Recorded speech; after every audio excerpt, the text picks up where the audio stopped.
ارادہ پیدا کرو. جب یہودی مدینے میں علی بن ابی طالب سے ملنے آیا، کہا مجھے علی سے ملنا ہے، تو جب مولا کو مسجد کے کنارے پر دیکھا سوکھی روٹی کو پانی میں ڈبو کے کھا رہے تھے تو کہنے لگا مجھے یقین نہیں آتا، اس علی نے مرحب کو بچھاڑا، اس علی نے انتر کو بچھاڑا، اس علی نے عمر ابن عبدود کو بچھاڑا. اس وقت امام نے اپنے جسم پہ ناز نہیں کیا، امام فرماتے میں نے جسمانی طاقت سے نہیں، میں نے روحانی طاقت سے بچھاڑا تھا. اصل جو تیرا پاور ہے وہ سول پاور ہے، اس کو بچانا ہے.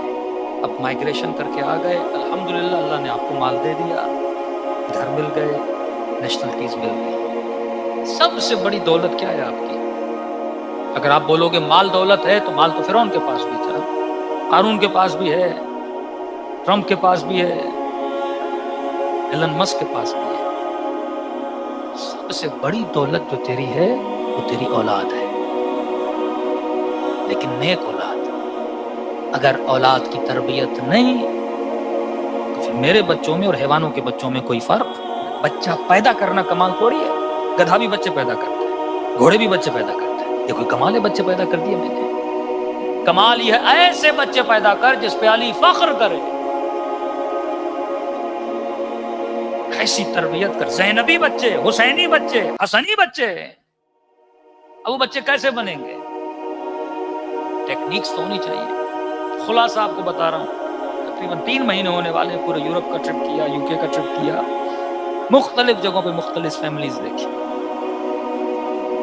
ناروے میں ہم گئے، وہاں پہ تقریباً ہماری 3rd جنریشن وہاں پہ چل رہی تھی. ڈنمارک میں بھی تقریباً 2nd جنریشن، 3rd جنریشن. تو کچھ ایسی ہم نے فیملیز دیکھی جن کی 3rd جنریشن میں ابھی تک کمپلیٹلی ریلیجس ہے اپنے اقدار پر. اور 2 بھائی ایسے ملے جو دونوں مولانا، یعنی 3rd جنریشن، اس کے دونوں بچے مولانا اور ایکٹیولی ڈنمارک میں کام کر رہے ہیں، ڈینش میں وہاں کے یوتھ پہ کام کر رہے ہیں. اسی طرح ناروے میں ملے، ان کے بچے بھی مولانا. تو سارا کنکلوژن بتا رہا ہوں، ان فیملیز نے کیا کیا کہ ان کے بچے دیندار بنے. اور جن کے بچے ہاتھوں سے نکل گئے، ایسی نسلیں بھی ہمیں UK میں نظر آئیں. باپ مجلس میں بیٹھا ہے، دادا مجلس میں بیٹھا ہے، بچہ نظر ہی نہیں آتا.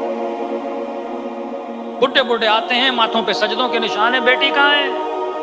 مولانا چھوڑ کے چلی گئی. بیٹا کہاں ہے؟ مولانا چھوڑ کے چلا گیا. 70 سال میں تم نے کیا کمایا، کیا گوایا؟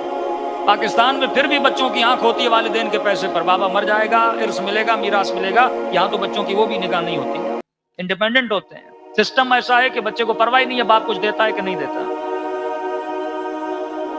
نچوڑ بتا رہا ہوں، جن کے بچے بچے ہوئے تھے، first of all in families کے بچے، یعنی وہ کوالٹیز جنہوں نے اپنے بچوں کے اندر رکھی، وہ اپنے گھروں میں اپنے بچوں سے اپنی زبان میں بات کرتے تھے. اتنا مینٹلی بندہ ویسٹرنائز ہو جائے کہ آسٹریلیا اور UK میں جا کر بھی بچے سے انگلش بات کرے. اتنی عقل بھی نہ ہو کہ جس سوسائٹی میں رہ رہا ہوں انگلش سوسائٹی ہے، تو بات کرے نہ کرے بچہ ویسے ہی سیکھ جائے گا. ایک تو مومن کہتا ہے مولانا مجھے انگریز ٹیچر نے بلا کے منع کیا جرمنی میں. تو بچے کو میں چپل پہنا رہا تھا اور تھوڑی کوشش کر رہا تھا جرمن میں اس سے بولوں کہ اس طرح چپل نہ پہن، اس طرح نہ پہن. ٹیچر نے کہا آج کے بعد ایسے جرمنی میں بات نہیں اپنی زبان میں. کہا کیوں؟ کہ تیری جیسی جرمنی ہے نا تو اس کی جرمنی خراب کر دے. ایک تو تجھے آتی نہیں، اوپر سے زور لگا کے تو انگلش میں بات کر رہا ہے. بھائی نہیں آتی تو بات نہ کر، وہ ٹیچر سے سیکھ لے گا، سوسائٹی میں سیکھ. بندے میں عقل ہونی چاہیے نا. مینٹل پرابلم ہے، یعنی اتنا ویسٹرنائز ہے کہ یہاں بھی بیٹھ کے کوشش کرتا ہے بچے سے انگلش میں بات کرنے. ایک تو وہ فیملیز، ماؤں نے اور والدین نے کبھی بچوں سے اس لینگویج میں بات نہیں کی، ان کو پتا تھا اس سوسائٹی میں بچہ رہتا ہے ویسے ہی سیکھ جائے گا. اور سائیکولوجیکلی پرووڈ ہے جو بچے ملٹیپل لینگویجز میں بات کرتے ہیں ان کا IQ لیول نارمل بچوں سے زیادہ تیز ہوتا ہے. کیونکہ زبان صرف زبان نہیں ہے، زبان کلچر ہے، زبان ثقافت ہے، زبان تہذیب ہے، زبان علم، ایک بیریئر ہے. اردو نہیں آئے گی، مجلس نہیں سمجھے گا، مرثیہ نہیں سمجھے گا، نوحہ نہیں سمجھے گا. اور یہ چیز میں نے جرمنی میں دیکھی، بہت خوشی ہوئی کہ مجلس سے پہلے 4-5 بچے منقبتیں پڑھ رہے ہیں، وہاں کی پیدائشی بچے. ایک قصیدہ پڑھ رہا ہے، ایک سلام پڑھ رہا ہے، 5 ایئرس کا بچہ، 6 ایئرس کا بچہ. یہاں کوشش ہونی چاہیے کہ زیادہ سے زیادہ بچوں کو پروموٹ کرو.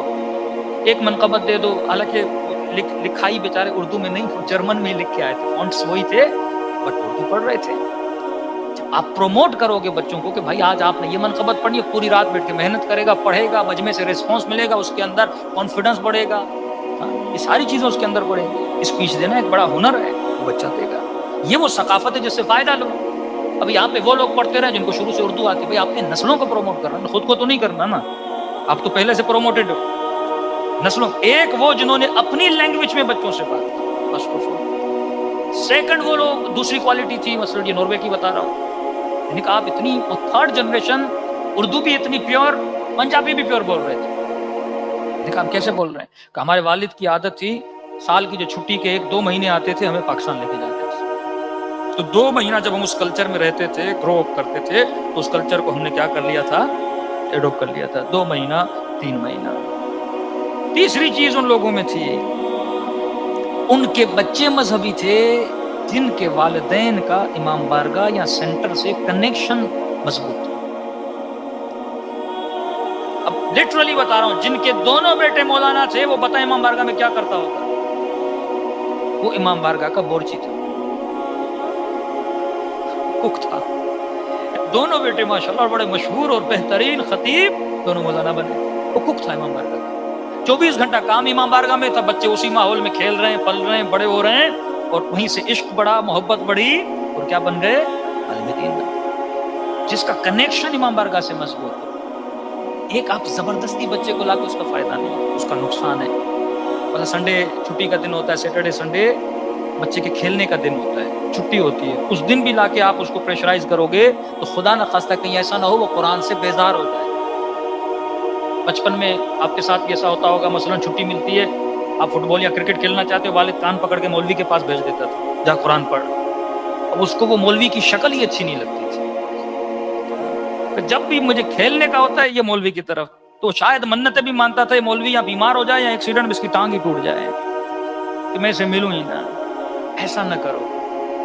اٹریکشن اس کی پیدا کرے. میں نے بچوں کو روتا ہوا دیکھا کہ ہمیں سینٹر جانا ہے، کیونکہ ان بچوں کا جو سوشل سرکل تھا وہ سینٹر بن چکا تھا. سارے بچے آتے تھے، انہی کے ساتھ کھیلتے تھے، دوستیاں انہی کے ساتھ تھی. انہوں نے اپنے بچوں کو بچایا کہ زیادہ انگریزوں کے ساتھ ان کی دوستیاں نہ ہو، اپنی کمیونٹی کے بچوں کے ساتھ ان کی دوستیاں ہو. ان کا سوشل، دیکھیں انگریزوں کی سوشل لائف کیا ہوتی ہے، کیا ہوتی ہے انگریزوں کی سوشل لائف؟ آفس کے بعد چھٹیوں کے دنوں میں وہ کلبس میں جاتے ہیں. ان کی سوشل لائف شراب پینا، ناچ گانا، یہ سوشل لائف ہوتی ہے. وہاں پہ گئے اور اس کے بعد گھروں میں چلے جاتے ہیں. آپ کی سوشل لائف کیا ہونی چاہیے؟ مسجد، امام بارگاہ، سینٹر، یہاں پہ بچے آئیں. جب ایک دوسرے کے ساتھ دوستیاں ہوں گی، اٹریکشن بڑھے گی، اس کے ساتھ بچے کسی اور سرکل کے اندر نہیں جائیں گے. تیسری چیز لینگویج، پاکستان میں سال میں 1-2 مہینہ آنا جانا.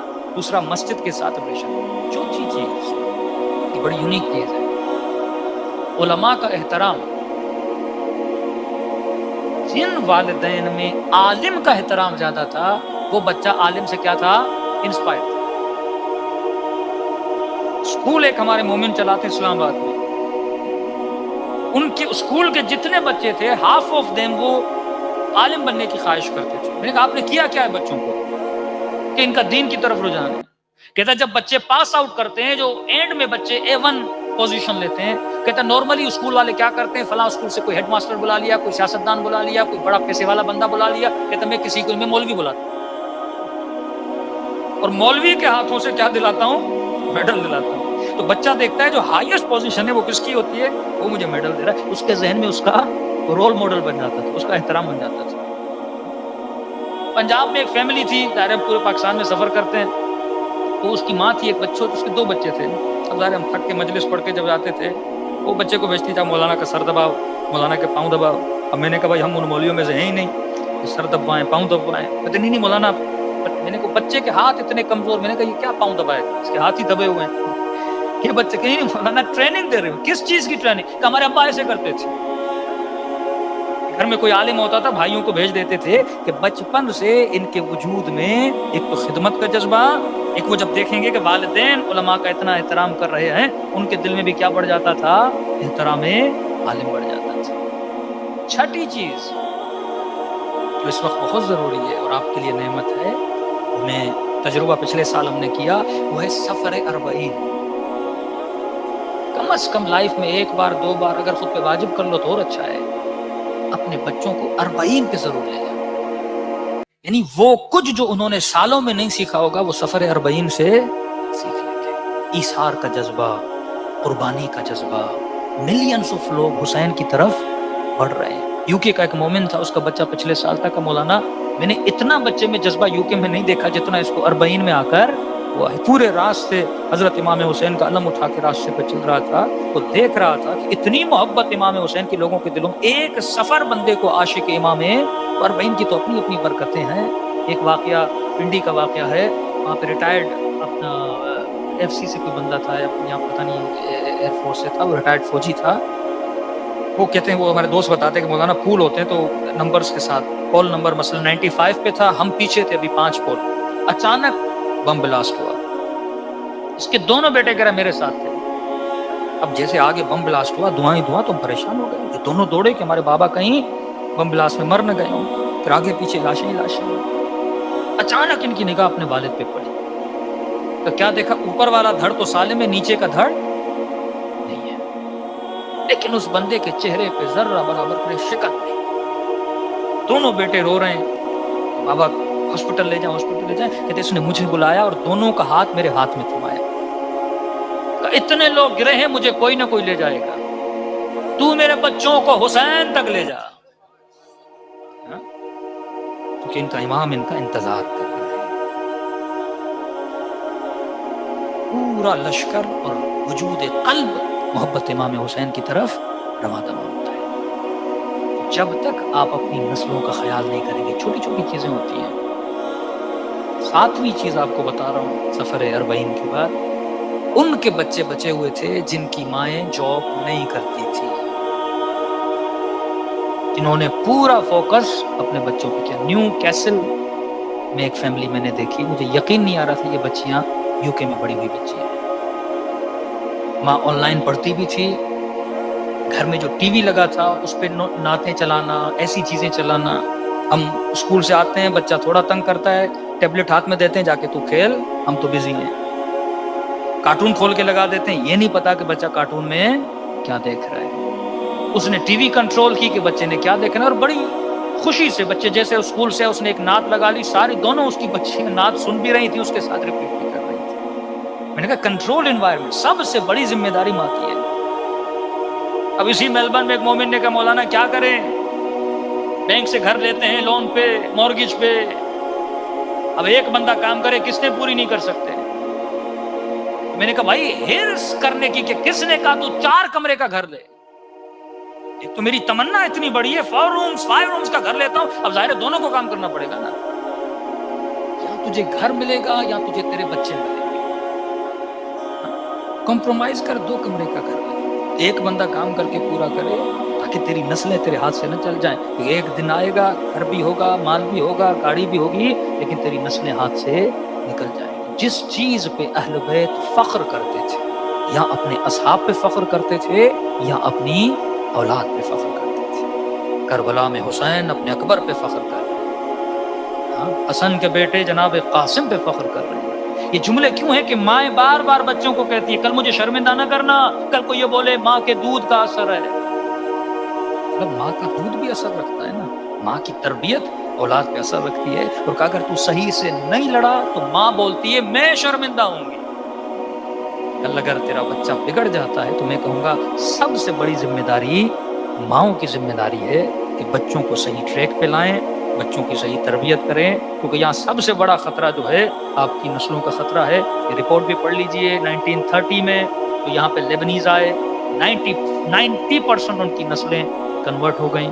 1970 میں جو یہاں پہ مائگریشنز آئے ان کی 70% ریشو کم ہوا، 70% ان کی نسلیں ہوئیں. الحمدللہ یہ ریشو کم ہو رہا ہے، ایک اچھی بات ہے. اب لیٹسٹ رپورٹ مجھے نہیں پتا کہ جو لوگ لیٹسٹ یہاں پہ موو ہوئے ہیں، تو جتنی بندہ محنت کرے گا اس کی نسلیں بچ سکتی ہیں. اگر آپ نے محنت نہیں کی یہی آپ کی دولت ہے. اگر دنیا سے چلے گئے، نیک بچہ ہے جب تک نمازیں پڑھتا رہے گا ثواب آپ کو ملتا رہے گا. امام حسین کے چاہنے والے آج مولا فرماتے کونوا لنا زینا ولا تکونوا لنا شینا، ہمارے لیے باعث زینت بننا، کبھی باعث ذلت نہ بننا.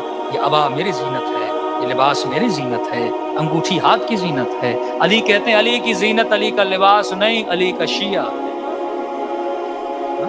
تو زینت ہے، تو زیور ہے علی ابن ابی طالب کا۔ اگر کوئی تجھے دیکھے تو یہ کہے جب علی کا چاہنے والا ایسا ہے تو اس کا مولا علی کیسا ہوگا؟ کہ کبھی ہمارے لیے باعث ذلت نہ بننا، مطلب کچھ ہیں جو باعث ذلت بنیں گے، کہ کبھی باعث ذلت نہ بننا۔